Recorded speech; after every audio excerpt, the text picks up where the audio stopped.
হায় হায়, যার শরীরে টাচ লাগলে ভাগ্য খোলে। আল্লাহ রসুল জুমার নামাজ পড়াইতেন খেজুর গাছের উপরে পিঠ লাগায়া। ওই সময় মেম্বর ছিল না, কে জানি কোত্থেকে মেম্বরের প্রযুক্তি শিখা আসছে। আইসা বলছে, ইয়া রাসূলুল্লাহ, মেম্বর বানায়া দেই। আর কতদিন দাঁড়ায় দাঁড়ায় খুতবা দিবেন? মেম্বরে উঠবেন, বসবেন, খুতবা দিবেন।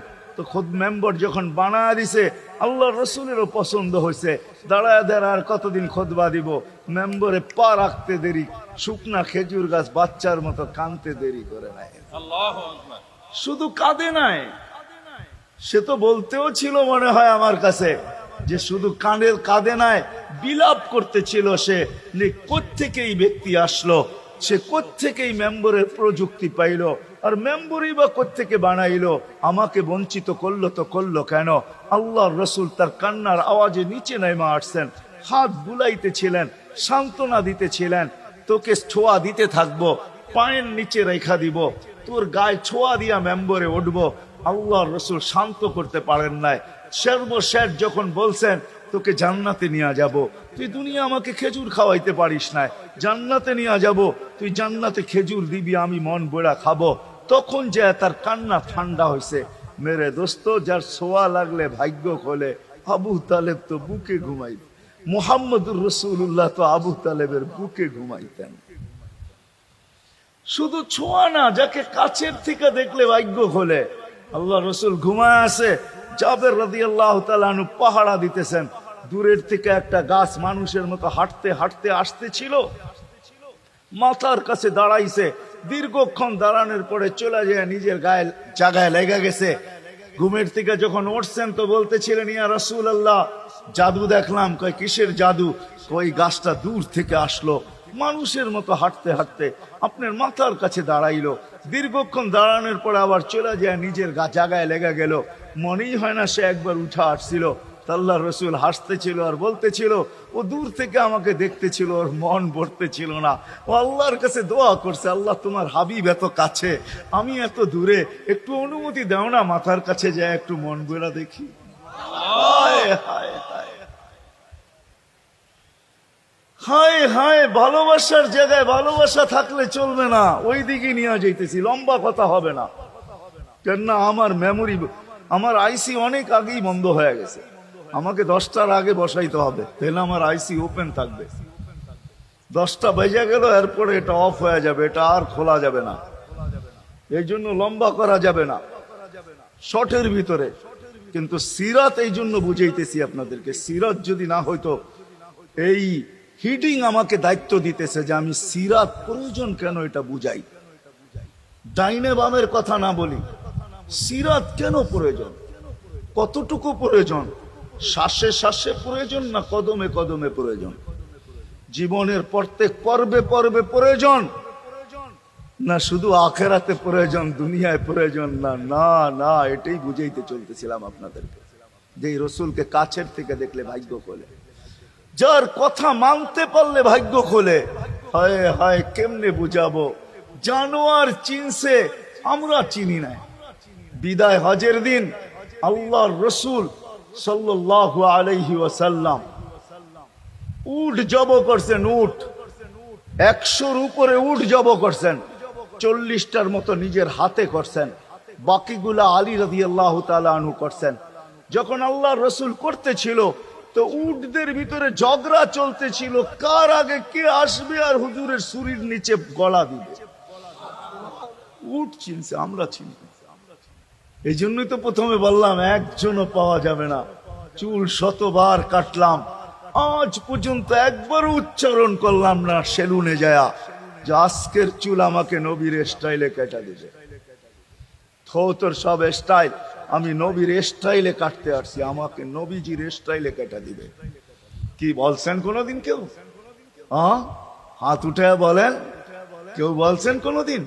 না না না না না, আপনি ভালোবাসেন বটে, কিন্তু আমার বিশ্বাস যদি একদিনও বলতেন আর একদিনও কাটতেন, আল্লাহর রসুলের সিরাত আদর্শ এতটুকু দামি, একদিনের চুল কাটা আপনাকে জান্নাতে নিতে পারত। একদিনের চুল কাটা, বিশ্বাস হয় না? মনে হয় না যে একদিনের চুল কাটা দিয়া জান্নাতে যাব কি করে, ঠিক না? এই উম্মত তো এক নেকি দিয়া জান্নাতে যাবে। কয় নেকি দিয়া? একটা নেকি দিয়া জান্নাতে যাবে এই উম্মত। অন্য উম্মতের কথা জানি না আমি, এই উম্মত এক নেকি দিয়া জান্নাতে যাবে। নবীর একটা আদর্শের কারণে জান্নাতে যাবে। সিরত মানি আদর্শ, আর এটা আমরা কদমে কদমে মোহতাজ। কেননা এই ছোট জীবনটা যদি গ্রহণযোগ্যতা পর্যন্ত পৌঁছাইতে হয় আল্লাহর কাছে, চাই নারী হই, চাই যুবক হই, চাই বৃদ্ধ হই, যেই মানুষই হই না কেন, যেখানেরই হই না কেন, যেই বাসারই হই না কেন, যেই বর্ণেরই হই না কেন, যেই পেশারই হই না কেন, যেই সোসাইটিরই হই না কেন, এই জীবনটাকে যদি গ্রহণযোগ্যতা পর্যন্ত পৌঁছাইতে হয় কার কাছে? দুনিয়া আলাদের কাছে না, মালিকের কাছে, যিনি এক ফোঁটা পানির থেকে অস্তিত্ব দিছেন, যার কাছে আবার আমাদেরকে ফিরা যেতে হবে। পালানোর কোনো সুযোগ নাই। এই জন্যই কোরআন আমাদেরকে বোঝায় আইনাল মাফার। আল্লাহ বলতেছে কোথায় ভাগবে তুমি, বলো কোথায় ভাগবে? কবির কথাই সত্য, যদিও নাকি পালাও তুমি আকাশেতে লাগিয়ে সিঁড়ি লাগাও, যদি আকাশে চলে যাও তো আল্লাহ বলে তোমার পাগার কোনো সুযোগ নাই। কেননা ইল্লা বিসুলতান, ওইখানেও আমার রাজত্ব, এইখানেও আমার রাজত্ব, ডাইনো আমার রাজত্ব, বামে আগে পিছে উপরে নিচে সর্বত্র আমার রাজত্ব। আমার রাজত্বের বাহিরে যাওয়ার ক্ষমতা তোমাদের নাই। দ্বিতীয় কথা এটো, আইনা আনা মাআকুম আইনা মা কুনতুম, যেখানে যাবে ওইখানে আমি সঙ্গে থাকব, আমাকে দূর করতে পারবে না।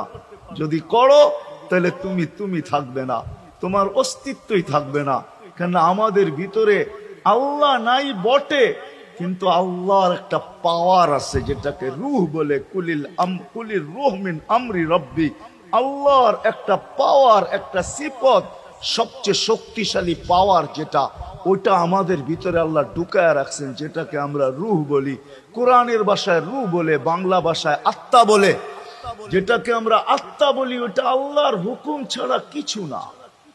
আল্লাহ বলে ওটা মনে করে নাও আমি তোমার ভিতরে আছি, কেন এটা আমারই জিনিস। কুলির রূহ মিন আমরি রব্বি, আমাকে পৃথক করলে আর তুমি থাকবে না।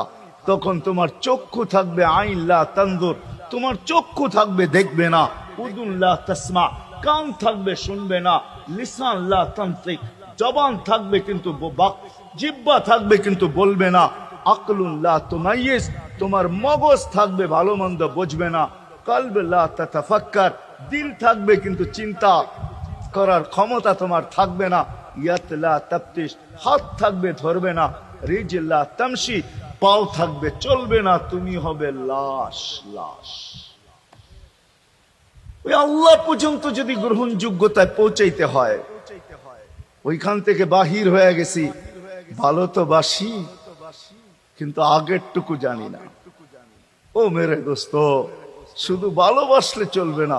আবু তালেবের চেয়ে বড় ভালোবাসা আপনার আমার ছিল না। সাহাবাদের মতো ভালোবাসা আপনার আর আমার নাই। আছে নাকি?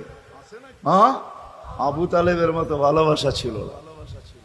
চলেন শর্ট করি। আবু তালেবকে নিজের হাতে আল্লাহ রসুল কবরে রাখছেন।